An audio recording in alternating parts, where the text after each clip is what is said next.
The desert woke with the first red light crawling over the canyon wall. Heat shimmered even before noon, that kind of still air that made a man feel small beneath God's empty sky. Luke Morrow rode his chestnut gelding along the trapline, the saddle creaking like an old tune. He'd set the snares for coyotes that had been taking his calves, nothing more. Dust swirled behind each hoofstep as he scanned the rocks and brush. Somewhere in the distance, a hawk cried, lonely and sharp. The morning felt ordinary until he rounded a bend near the dry wash and saw movement where there shouldn't have been any.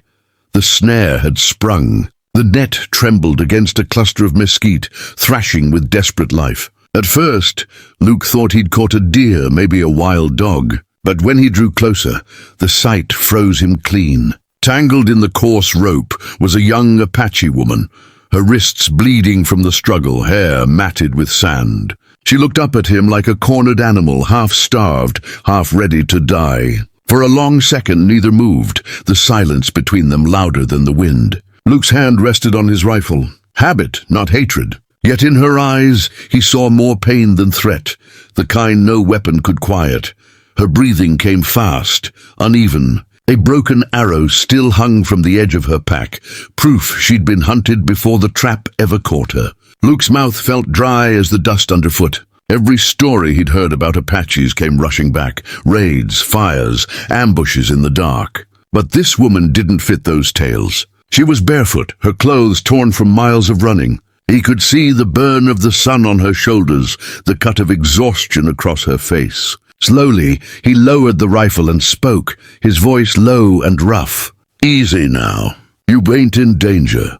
The words sounded weak against the fear in her eyes. For a heartbeat she stilled. Then she spat something in her own tongue, sharp, defiant. The ropes bit deeper as she twisted. Luke felt the old soldier in him stir, the instinct to control, to command. But mercy rose stronger. He knelt, cutting the first strand of the net. She flinched, expecting pain, not release. Another rope gave way, and another, until her arms slipped free. She didn't thank him, didn't speak. She just crawled backward through the sand, clutching her side, eyes never leaving his face. "You're free, ma'am," he said quietly, the word ma'am sounding foolish in the open wild. The woman staggered to her feet, swaying like a ghost against the burning sky. For a moment, Luke thought she might run. Instead, she stood still, clutching a small leather pouch to her chest. He noticed the scar along her collarbone, the bruises darkening her skin, signs of a chase that had lasted days. "You got a name?" he asked, not expecting an answer. She said nothing, only watched him with a mistrust that had been carved deep by men before him. Luke stepped back, showing his empty hands. The wind carried the scent of sage and old gunpowder between them. It felt like standing on the edge of a war neither wanted. He offered her his canteen, setting it in the dust halfway between them. She stared at it, then at him. A minute passed, maybe more, before she moved. Her fingers trembled as she lifted it, tilting the water to her cracked lips. Each swallow sounded louder than a gunshot in the silence. When she was done, she dropped the canteen and stepped back, still wary. Luke nodded once, trying to give her space. "Ain't right to leave a soul dying out here," he muttered, half to himself. She didn't understand the words, but something in his tone must have reached her. Her shoulders loosened just a little. The sun climbed higher, turning the sand to fire beneath their boots. Luke shaded his eyes, thinking how far she must have come. How many miles, without shelter or trust. He could ride away, pretend he'd never seen her, but the thought of leaving her in that heat gnawed at him worse than hunger. "There's water yonder," he said, pointing toward a shallow stream bed beyond the ridge. "You can rest there." She followed his gesture but didn't move. It was then he realized her feet were bleeding. He sighed, cursed softly, and fetched his horse. "You can walk beside if you like. I won't touch you." Still, she didn't answer. Only the faint rustle of her breath joined the wind. They moved slow across the ridge, his horse leading, the woman limping a few paces behind. Every so often she glanced over her shoulder, scanning the horizon as if expecting pursuit. Luke knew that look.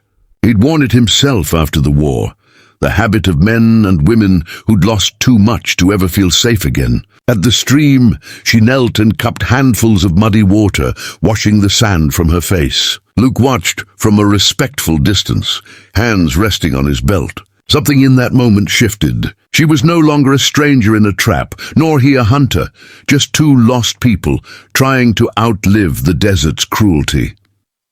When the worst of the heat passed, Luke gathered his snares, coiling the last rope in silence. The woman stood apart, her back to him, the setting sun turning her hair the color of copper. He thought of asking her name again, but stopped himself. Some things in the West were better left unspoken. He mounted his horse and nodded once more. "Safe trails," he said softly. She didn't turn. By the time he looked back from the ridge, she had vanished among the rocks, leaving only faint footprints in the sand. That night, as Luke sat by his campfire, he replayed the day's events. The trap, the fear, the choice he'd made. Out here, men were measured by how they killed, not by how they spared. Yet for reasons he couldn't name, freeing that woman felt truer than any victory he'd ever claimed with a gun. He poked at the fire, watching sparks drift into the dark sky. Somewhere far off, a coyote cried, and the wind answered back. Luke tipped his hat low, whispering into the flames, "Hope you make it home, whoever you are." The desert gave no reply, only silence, deep and endless like mercy itself. The morning after the rescue, the sun rose pale and fierce over the dry ridge. Luke built a small fire under the mesquite tree and set a tin pot to boil. The Apache woman, Sona as he would soon learn, sat a few yards away, knees drawn close, eyes sharp as a hawk's. Her hair hung in tangled braids streaked with dust and blood. She looked ready to flee at the slightest wrong move. Luke poured coffee into a tin cup and slid it toward her across the sand. She didn't touch it. He nodded once, slow and steady, the way a man might calm a skittish colt. "Ain't poison," he said quietly. Hours later she spoke for the first time, her voice little more than a rasp. "Sona," she said, tapping her chest. Then she pointed at him. He hesitated before answering. "Luke." The desert wind carried their names between them, like a fragile truce. She didn't thank him, didn't smile, but she drank the coffee. Slow and careful, as though testing his truth. Beneath her guarded eyes, Luke saw something deeper, not weakness, but pride.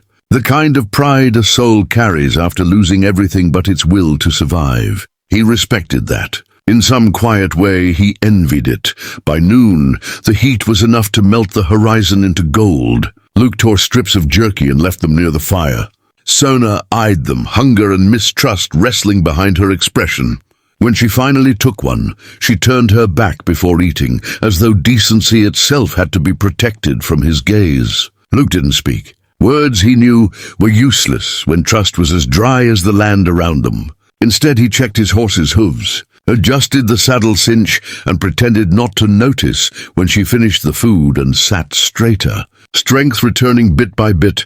That evening, the sky turned violet with storm clouds that never rained. Luke offered her a blanket, motioning toward it rather than handing it over. She took it hesitantly, wrapping it around her shoulders. He noticed the faint tattooed lines along her forearm, marks of her people, symbols of belonging. For a moment, he thought about asking her where she was headed or who she was running from. But some questions in the West were best left to the wind. When night came, they slept apart, he by the dying fire, she beneath the mesquite, both listening to the coyotes cry beyond the ridge.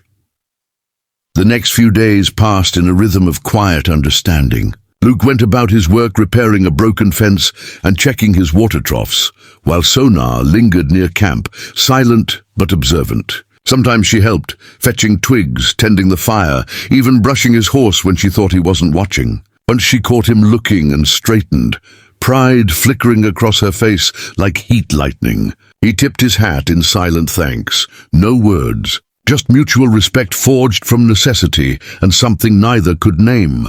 It wasn't love, not yet, but it was the start of seeing one another as human. On the fifth morning, she stood at the edge of camp, looking toward the south, where the mountains faded into haze. Luke knew that look. "You're leaving," he said softly. She turned, expression unreadable. "Must go," she replied, her English rough but clear. "White men come soon." His stomach tightened. He didn't ask how she knew. Apaches always seemed to sense danger before it arrived. He stepped closer, pressing a small leather pouch into her hand. "Water, jerky, some matches." "Take it." She hesitated, then accepted it with a nod. Her eyes softened for the first time, the ghost of a smile barely there.